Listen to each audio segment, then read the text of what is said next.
Yosa, kembali lagi di Kako Anime. Dan ya, ini dia full review manga One Piece chapter 1086 yang memiliki judul Gorose. Yang mana pada chapter kali ini memang ditemani dengan cover color spread, tetapi cover color spread kali ini merupakan cover yang di request oleh seseorang. Lebih tepatnya pada bagian ini, yaitu Chopper menyeberangi becekan bersama kucing.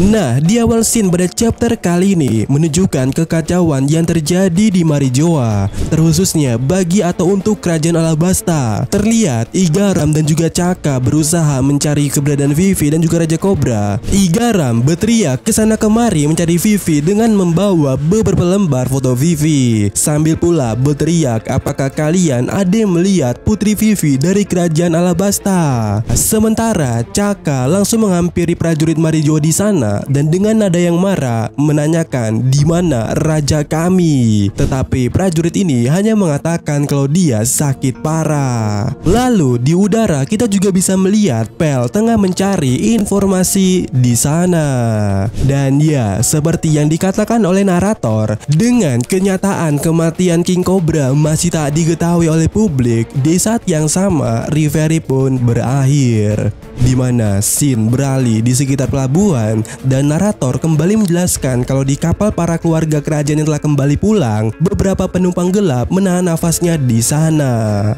Dan ya, salah dua di antara penumpang gelap itu kita bisa melihat di sana ada Wapol dan Vivi, di mana di halaman berikutnya terlihat kepanikan terjadi kepada mereka. Yang di sana Wapol menanyakan kepada Vivi negara apa atau kapal negara apa yang sedang kita masuki ini, dan Vivi pun menjawab kalau ini adalah kapal kerajaan Aegis. Sementara itu, Wapol kemudiannya langsung memberitahu lokasinya kepada seseorang yang ia hubungi, dan itu adalah Morgan. Dan Morgan langsung mengerti, yang kemudiannya membuat suatu skenario untuk membuat Wapol dan Vivi lolos dari sana, di mana Morgan akan berpura-pura untuk wawancara dan Morgan akan masuk mendekati markas pusat. Dan di saat itu Wapol dan Vivi harus segera menyusup ke kapalnya Morgan secepatnya dan tanpa diketahui orang lain.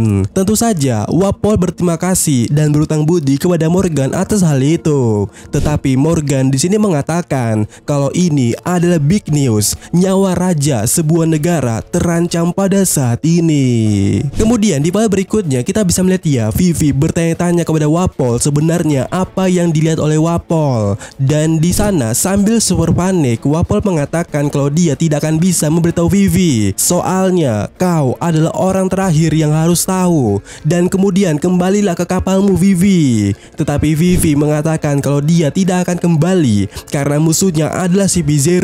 Mereka bisa datang ke Alabasta dan menangkapku dengan paksa pula. Lalu di saat itu Vivi langsung berusaha untuk meminjam Dendenmushi milik Wapol, di mana Vivi meminjamnya untuk menghubungi ayahnya karena pastinya ayahnya sedang khawatir kepadanya sekarang ini. Tetapi Wapol dengan terkejut mengatakan, tidak, itu malah salah satu hal yang sama sekali tidak boleh kau lakukan. Dan tentu saja Vivi menanyakan alasannya kenapa. Tapi scene berpindah ke pelabuhan dan di sekitar Marijoa terlihat para Cyberpol mencari Sabo dan juga Vivi dengan selembar foto mereka masing-masing di sana. Sementara kita bisa melihat dua penumpang gelap lainnya seperti Bone yang kelaparan berada di kapal kerajaan Tenny, sementara Sabo yang berada di lambung kapal kerajaan Lulusia. Di sana Sabo tergeletak dengan penuh luka dan mengatakan jika dirinya sampai ke Lulusia dia pasti akan baik-baik saja.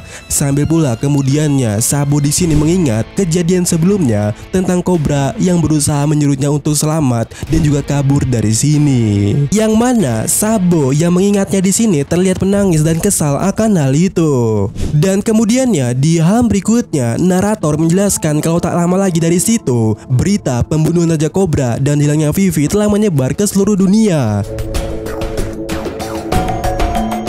dan scene berpindah ke tanah suci Marijoa kembali. Dan kita melihat para Gorosei sedang berdiskusi di sana, di mana salah satu Gorosei menyinggung soal Sabo yang juga orang yang memiliki takdir beragam. Ya, Gorosei yakin kalau tak ada orang lain yang hidupnya dikelilingi oleh banyak di sebanyak dirinya, yaitu Sabo. Pere. Kaca. Kemudian tiba-tiba dinen musik di sana berbunyi, dan ternyata itu adalah Im Sama yang menghubungi mereka, di mana di ruangan bunga kastil Pangaea. Di sana Im Sama mengatakan kalau senjata yang dibuat oleh Vegapunk, yaitu Mother Flame, aku ingin menggunakannya.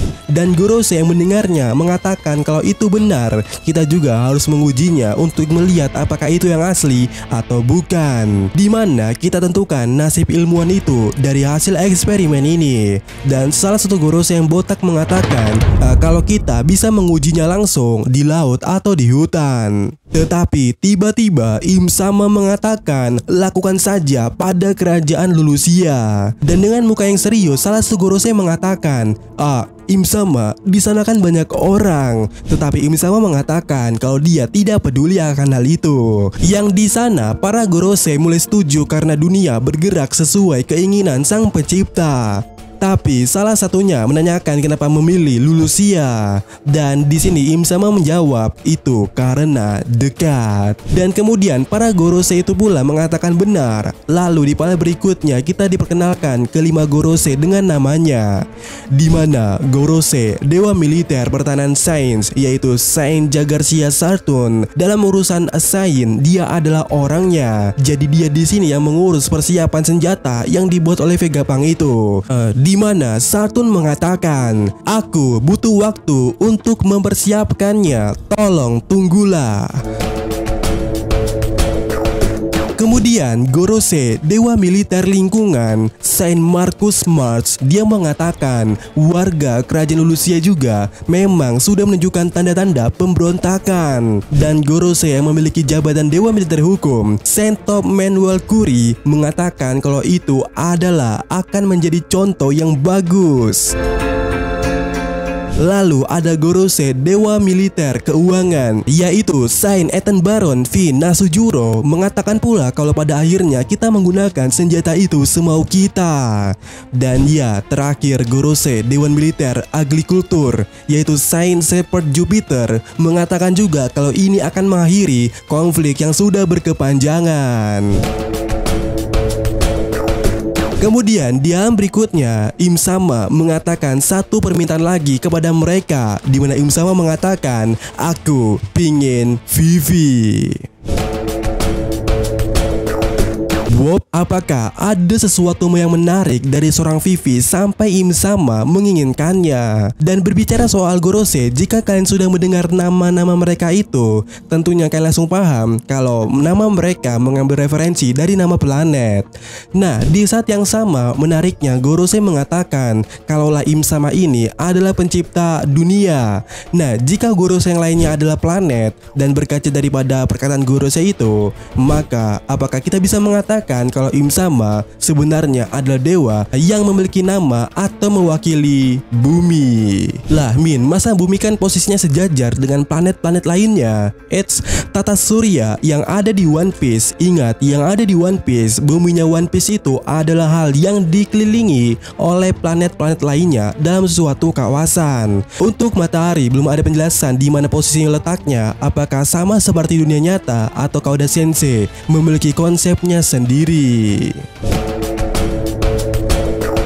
Kemudian scene beralih ke pihak Marine di sana, di mana narator mengatakan Marine tengah kerepotan menghadapi pemberontakan di berbagai tempat, negara, pemerintah dunia, seluruh dunia ini setelah dihapusnya sistem Shichibukai. Tetapi itu adalah sebuah awal baru bagi pihak Marine. Dan kita bisa melihatnya ya di markas besar Angkatan Laut itu, para Marine segera bersiaga untuk berlayar, dan mereka juga mendapatkan info atau kabar kalau krokodil pada saat ini berada di pulaunya Bagi. Sementara mereka pula para Marine bersiap dengan semua serapim yang ada, yaitu Dovi, Kroko, dan juga Moria. Apakah para Marine ini akan menyerang tempatnya Bagi, dan apakah Kroko akan melawan serapim Kroko nantinya? Scene berpindah kembali ke Pulau Kamabaka dan flashback berakhir di sini. Yang mana di sana Sabo menjelaskan kalau saat dia tiba di kerajaan Lulusia, dia melihat Raja Seki dan Putri Komane ditangkap. Mereka, yaitu rakyat Lulusia, sudah menunggu kedatangan raja mereka itu. Dan di sini Sabo juga menjelaskan kalau sebagai penumpang gelap, dia disambut di sana dengan hangat. Itulah saat dimana Sabo mendengar pertama kali melihat artikel di koran yang menuduhnya sebagai pembunuh raja. Dan di sini Sabo mengatakan kalau dirinya seperti biasa diperlakukan seperti pahlawan di sana. Walaupun Sabo ingin mengatakan yang sebenarnya, Sabo menahan kata-katanya sebab dia merasakan api revolusi di sana. Dan Dragon kita bisa melihatnya terdiam tanpa kata-kata di sana. Dan di part berikutnya Sabo juga masih menjelaskan kalau berkat pengaruh dari Betty dan yang lainnya, ada banyak sekali warga Lulusia yang ingin join dan mereka lah yang ke bawah pada saat ini. Lalu kemudiannya Sabo menjelaskan kalau dia tidak bisa menemukan siput pelacak, jadi dia menggunakan transmisi tak langsung untuk menghubungi Dragon, di mana dengan skema itu berhasil membuat pihak pemerintah menyadari seolah-olah Sabo masih berada di Lulusia, tapi kenyataannya Sabo sudah berada di lautan. Lalu di part berikutnya Ivankov mengatakan pada saat panggilan itulah insiden Lulusia terjadi, bukan? Dan di sini Sabo mengiyakannya dan menjelaskan situasinya kalau pada saat itu terjadi di kapal sungguh penuh kepanikan. Ledakan itu terjadi tepat di depan mereka dan Sabo menjelaskan kalaulah ada bayangan besar menutupi langit di atas kami. Lalu dalam sekejap mata pulaunya sudah. Tentu saja Dragon yang mendengarnya bertanya-tanya akan hal itu. Walaupun di sini Sabo tak yakin apakah itu makhluk hidup atau sesuatu yang alami, namun Sabo mengatakan dia hanya melihat bayangan yang melintas di langit. Kemudian di alam berikutnya Ivankov mulai mengatakan tentang apa yang Sabo sebut sebelumnya soal seseorang yang bernama Imu. Yang mana di sini Ivankov menjelaskan kalau cerita ini mungkin tak masuk akal, tetapi 8 tahun yang lalu di antara para pencipta dunia, dari 20 raja pertama, ada seseorang raja bernama Saint Imo dari keluarga Nerona. Dan di sini Ivankov menunjukkan buku itu kepada Sabo. Lalu juga menjelaskan kalau di dunia ini dikatakan kalau ada kemampuan yang bisa membuat seseorang menjadi abadi, yang artinya adalah pasti ada seseorang yang masih hidup untuk membuktikan kalau hal ini adalah benar. Artinya juga bisa dikatakan pula ada di suatu tempat di dunia ini ada seseorang yang tak bisa mati. Dan Sabo meresponnya, lalu apakah maksudmu orang yang abadi itu adalah orang yang aku lihat? Tetapi Ivankov menjelaskan kalau mungkin saja hanya kebetulan saja mereka punya nama yang sama. Tapi di antara Tenryubito yang mengaku bahwa mereka adalah keturunan dewa, penguasa tertinggi dunia pada saat ini itu Gorose, apakah ternyata bukanlah mereka? Lalu di part berikutnya Ivankov mulai membuat suatu pernyataan kalau soal bayangan yang di langit tadi itu, jika kita menganggapnya sebagai senjata pemerintah, maka hanya Vegapunk lah yang bisa membuatnya. Tetapi Dragon mengatakan kalau itu tidak mungkin, Vegapunk tidak mungkin membuat senjata seperti itu. Dan Ivankov kemudiannya menyasarkannya kalau bagaimana jika itu adalah senjata kuno, jika Imu dari masa lalu, maka ini semua akan manuk akal. Dan Dragon yang menanggapinya mengatakan, ya senjata kuno itu memang ada. Robin sendiri sudah mengatakan itu. Tapi jika mereka memiliki senjata seperti itu, kenapa nggak dari dulu aja mereka menggunakannya? Kenapa baru sekarang?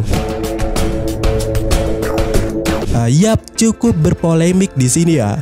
Tetapi senjata ini sudah ditegaskan oleh pihak Imo adalah senjata buatan Vegapunk. Tetapi kita tidak bisa menyangkal ya perkataan Dragon, sebab tak mungkin Vegapunk membuat senjata seperti itu. Sementara saja senjatanya Vegapunk itu seperti ini ya, yang mana membuat jijik, Jaji dan juga yang lainnya. Tetapi itu kan dulu ya, tidak ada yang tahu belakangan ini, apalagi setelah Seraphim diciptakan. Dan lanjut, dan pada saat ini kita kembali ke scene terakhir pada chapter kali ini, dimana kita melihat di Marijoa mulai kekurangan makanan di sana. Sementara kita bisa melihat kalau hari ini salah satu Tenryubito telah atau dieksekusi pada hari itu pula. Dimana narator menjelaskan yang memberi eksekusi itu adalah sang mantan raja dari sebuah negeri yang disebut God Valley, yang saat ini dia adalah komandan tertinggi pasukan Holy Knight, yaitu Saint Figerland Garling.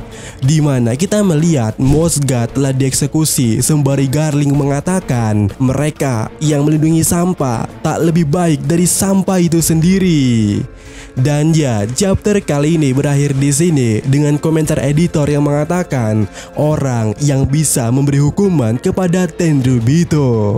Untuk minggu depan ya liburnya sebulan dikarenakan Oda Sensei melakukan suatu operasi, dan semoga semuanya lancar aja. Dan ya, sampai lagi di video selanjutnya.